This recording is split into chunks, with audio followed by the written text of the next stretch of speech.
Assalamualaikum warahmatullahi wabarakatuh. Sebelumnya izin memperkenalkan diri kakak abang dan teman-teman semuanya. Perkenalkan, nama saya M. Dava Alam Perkasa dengan NIM 124370036. Izin memperkenalkan diri semuanya. Nama saya Ikhwan Fariski dengan NIM 124370067. Izin memperkenalkan diri. Perkenalkan, nama saya Dimas Bintang Pangestu dengan NIM 124370131. Tujuan kami bertiga di sini yaitu kami akan menjelaskan 4 soal yang sering ditanyakan Aspera kepada kami dan akan dimulai oleh Dimas. Yang pertama, dalam kegiatan survei tambang atau pemetaan topografi, penggunaan alat ukur modern seperti total station sangat penting untuk memperoleh data yang akurat mengenai posisi koordinat, jarak, dan elevasi suatu titik di lapangan. Namun, data hasil pengukuran yang tersimpan di dalam alat masih berupa data mentah atau raw data yang belum dapat langsung digunakan untuk pembuatan peta atau analisis spasial. Oleh karena itu, diperlukan serangkaian proses pengolahan menggunakan beberapa software pendukung, yaitu TopConLink untuk mengunduh dan mengonversi data dari alat ke format komputer. Yang kedua, Microsoft Excel untuk mengolah, membersihkan, dan memformat data koordinat. Yang ketiga, ArcGIS untuk menampilkan, menganalisis, dan membuat peta digital atau GIS. Proses ini membentuk suatu alur kerja sistematis dari lapangan hingga menjadi produk akhir berupa peta topografi, peta kontur, atau model permukaan dam. Yang pertama, TopConLink. TopConLink atau Magnet Tools adalah perangkat lunak software resmi dari Topcon Corporation dari Jepang yang berfungsi untuk mengelola dan mengonversi data hasil pengukuran alat survei Topcon, termasuk total station, GPS, dan alat pengukuran jarak laser. Software ini merupakan penghubung utama antara alat survei di lapangan dan komputer, karena format data dari alat tidak dapat langsung dibuka di Excel atau GIS tanpa dikonversi terlebih dahulu. Fungsi utama. Yang pertama, mengunduh atau mendownload data hasil pengukuran dari alat total station. Yang kedua, menampilkan hasil pengukuran dalam bentuk tabel koordinat atau easting, northing, dan elevation. Yang ketiga, mengedit atau memeriksa data lapangan seperti menghapus titik salah, memberi nama titik, atau memperbaiki sistem koordinat. Yang keempat, mengonversi data ke format yang lebih umum seperti CSV, TXT, atau DXV agar bisa dibuka di Excel dan ArcGIS. Yang kelima, menyinkronkan data antara lapangan dan perangkat lunak CAD atau GIS. Kesimpulannya, TopConLink berfungsi sebagai software perantara yang mentransformasikan data mentah dari alat menjadi data digital yang siap diolah lebih lanjut. Software yang kedua, Microsoft Excel. Microsoft Excel adalah aplikasi pengolah angka dan data tabel dari Microsoft Office yang digunakan untuk menghitung, menganalisis, serta menyusun data dalam format spreadsheet. Dalam bidang survei dan tambang, Excel berfungsi untuk mengatur, menghitung, dan membersihkan data koordinat hasil pengukuran. Fungsi utama. Yang pertama, menyusun data hasil pengukuran koordinat X, Y, Z ke dalam tabel terstruktur. Yang kedua, menghapus kesalahan data seperti titik duplikat atau nilai kosong. Yang ketiga, menghitung jarak antara titik beda tinggi dan luas area dengan rumus matematis. Yang keempat, mengatur format data agar sesuai dengan kebutuhan input GIS. Yang kelima, menyimpan data dalam format CSV yang bisa langsung diimpor ke ArcGIS. Kesimpulannya, Excel digunakan sebagai alat analisis numerik dan pemformatan data agar hasil pengukuran siap divisualisasikan secara spasial. Software yang ketiga yaitu ArcGIS. ArcGIS adalah software sistem informasi geografis atau yang biasa disebut dengan GIS yang dikembangkan oleh ST Environmental System Research Institute dari USA. Software ini digunakan untuk mengelola, menganalisis, memetakan, dan menampilkan data spasial berbasis lokasi dan koordinat. Fungsi utama, yang pertama, mengimpor data koordinat dari Excel atau alat survei. Yang kedua, menampilkan titik pengukuran di peta dengan sistem koordinat yang benar. Yang ketiga, membuat layer-layer spasial seperti batas area, kontur, jalan, atau sungai. Yang keempat, menghasilkan model permukaan tanah atau DM, Digital Elevation Model, dari data elevasi. Yang kelima, menyusun peta digital dengan legenda, skala, arah utara, dan judul yang profesional. Kesimpulan, ArcGIS berfungsi sebagai tahap akhir pengolahan data, di mana data numerik dari lapangan diubah menjadi informasi spasial yang dapat dianalisis dan divisualisasikan secara geografis. Oke, di sini saya akan menjelaskan alat-alat ukur tambang digital yang digunakan. Oke, saya di sini akan menyebutkan 5. Yang pertama itu ada total station. Total station itu adalah alat ukur digital yang menggabungkan fungsi theodolit dan EDM, yaitu electronic distance measurement, untuk mengukur sudut, jarak, dan koordinat titik X, Y, Z secara otomatis. Cara kerjanya itu alat diarahkan ke reflektor atau prisma, mengukur jarak dan sudut terhadap titik tertentu. Terus hasil langsung berupa koordinat digital yang bisa disimpan atau dikirim ke komputer. Kegunaan di tambang, pemetaan topografi di area tambang, pengukuran elevasi dan batas speed, pengawasan posisi alat berat atau jalan tambang, dan perhitungan volume galian dan timbuhan. Kelebihannya tersendiri dari total station yaitu akurasi tinggi hingga milimeter. Data digital langsung bisa diolah ke software, AutoCAD atau Surpak, cocok untuk pengukuran detail di lapangan. Kekurangannya itu membutuhkan garis pandang langsung antara alat dan prisma, kurang efisien untuk area yang sangat luas. Yang kedua itu ada GPS. GPS ini adalah sistem pengukuran posisi di permukaan bumi menggunakan sinyal satelit untuk menentukan koordinat lintang, bujur, elevasi suatu titik. Cara kerjanya tuh, yang pertama, alat receiver menerima sinyal dari beberapa satelit. Yang kedua, menghitung posisi titik berdasarkan waktu tempuh sinyal. Terakhir, hasil berupa koordinat global yang dapat dikonversi ke sistem peta tambang. Kegunaan di tambang tersendiri, pemetaan wilayah tambang secara luas, penentuan batas izin tambang dan jalan tambang, integrasi dengan drone atau GIS untuk peta digital. Kelebihannya tersendiri dapat digunakan di area luas tanpa garis pandang, cepat dan praktis, akurasi tinggi dengan GPS geodetik hingga sentimeter. Kekurangannya, sinyal bisa terganggu oleh cuaca, pepohonan, atau lembah dalam. Akurasi menurun jika hanya pakai GPS handle biasa. Yang ketiga itu ada drone. Drone adalah pesawat tanpa awak yang dilengkapi kamera atau sensor untuk mengambil foto udara dan data topografi. Cara kerjanya sendiri dari drone yaitu drone terbang mengikuti jalur misi otomatis, mengambil ratusan foto udara dengan koordinat GPS. Foto diolah dengan software menjadi peta 3D, ortofoto, atau model elevasi. Kegunaan di tambang, pemetaan cepat area tambang terbuka, menghitung volume galian, timbunan, dan progres penambangan, pemantauan reklamasi dan keselamatan lereng, dokumentasi visual, area kerja. Kelebihannya tersendiri yaitu cakupan area luas dan cepat.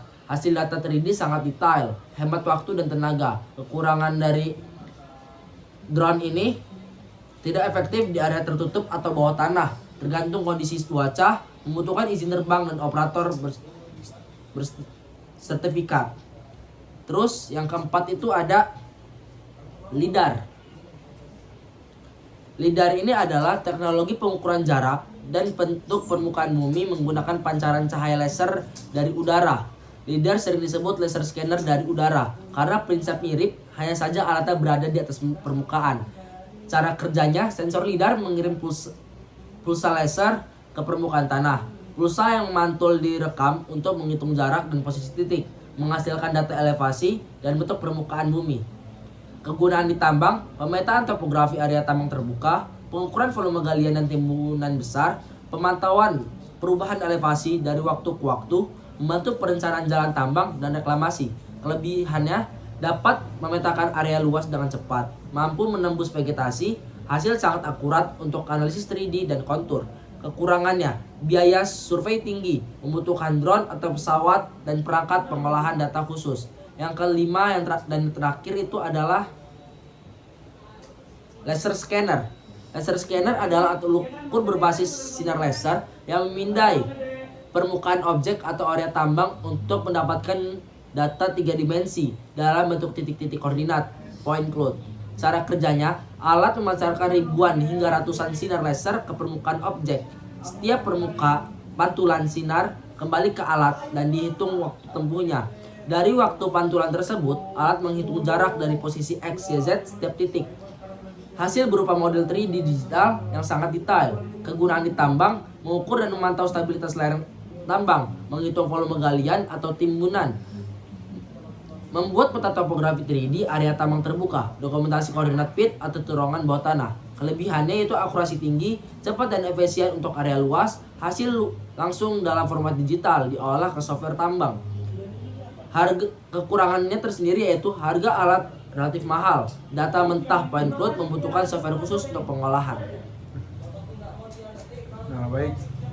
Di sini saya akan menjelaskan apa sih manfaat dari ilmu ukur tambang itu sendiri.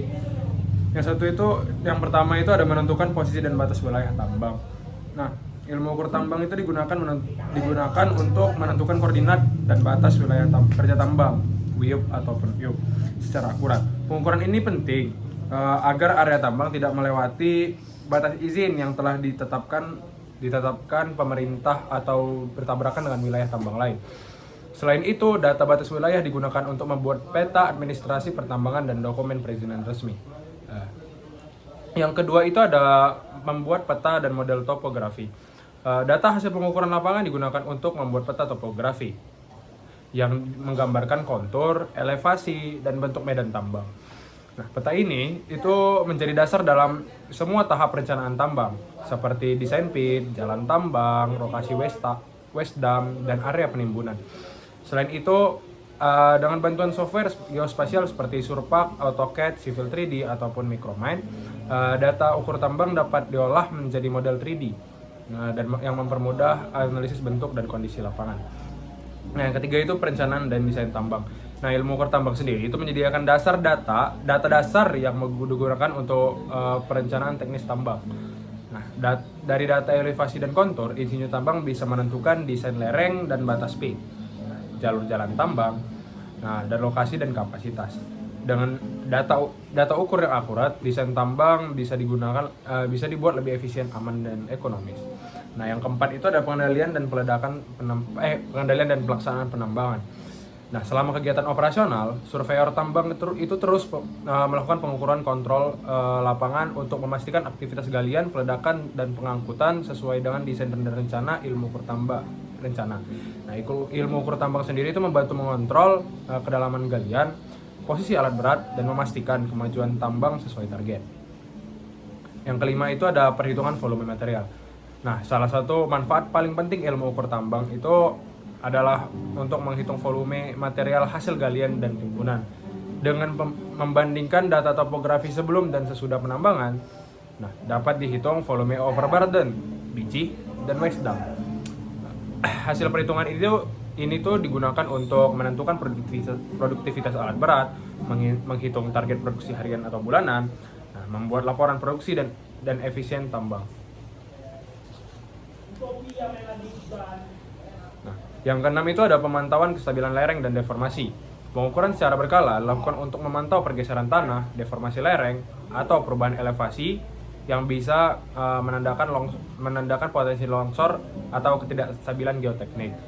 Nah, surveyor menggunakan alat seperti total station untuk mendeteksi perubahan posisi secara milimeter. Data ini sangat penting dalam menjaga keselamatan kerja di area tambang terbuka. Nah, yang ketujuh itu ada reklamasi dan pemulihan lahan. Setelah kegiatan tambang selesai, ilmu ukur tambang itu akan digunakan kembali sebagai alat untuk mengukur kondisi akhir lahan tambang. Nah, hasil pengukuran itu dibandingkan dengan rencana reklamasi untuk memastikan bentuk lahan sudah sesuai dan aman digunakan kembali. Ilmu ukur tambang juga berperan dalam pemetaan drainase dan topografi baru agar lingkungan pasca tambang stabil dan tidak menimbulkan erosi. Baik, itu adalah penjelasan dari kami untuk software yang digunakan, lalu ada alat-alat ukur tambang dan apa manfaat dari ilmu ukur tambang itu sendiri. Dari saya itu akan menjelaskan apa saja yang saya dapatkan di beberapa pertemuan ilmu ukur tambang itu sendiri.